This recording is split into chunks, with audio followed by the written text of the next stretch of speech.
Hi, this is Dr. Kemi. I was the hip hop correspondent for BET in Canada. The deal.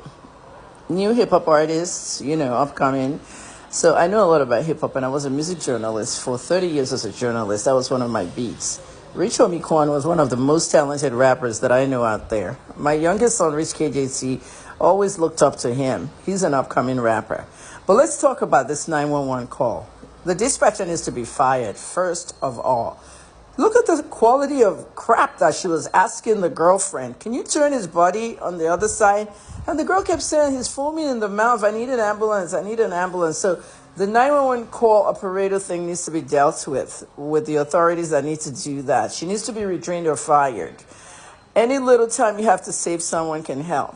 Let's go back to Rich Homie Quan. They said he died of an overdose. I personally, this is not anybody's opinion. This is my Dr. Kemi opinion. I think Rich Homie Quan took his own life. He unalived himself with that overdose. The reason I'm saying that is because the pressure of the YSL trial had gotten to him. If you didn't notice, he was also a prosecution witness on two levels.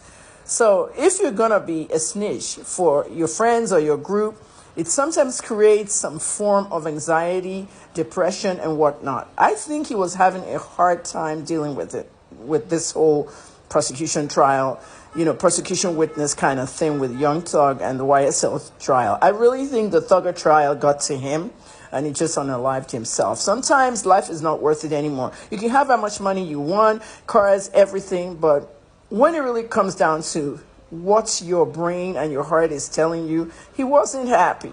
And this trial is taking like 2 years plus and all that, and they can't seem to find anything. And it's a lot of waste of money now. They will end up having a mistrial.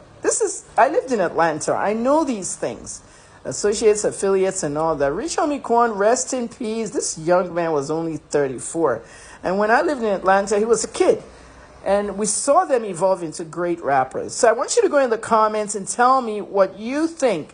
Okay, I'm a 60-year-old woman, but I've been in hip-hop for so long. I love hip-hop. I was a reporter and all that. But I want to hear all your opinions. Hip-hop people, hip-hop buffs, let me see you in my comments. I'm going to post this on all my platforms. Thanks for listening. Rich Homie Quan, rest in peace. We will forever miss you. Dr. Kemi here for Kemi Talks Media.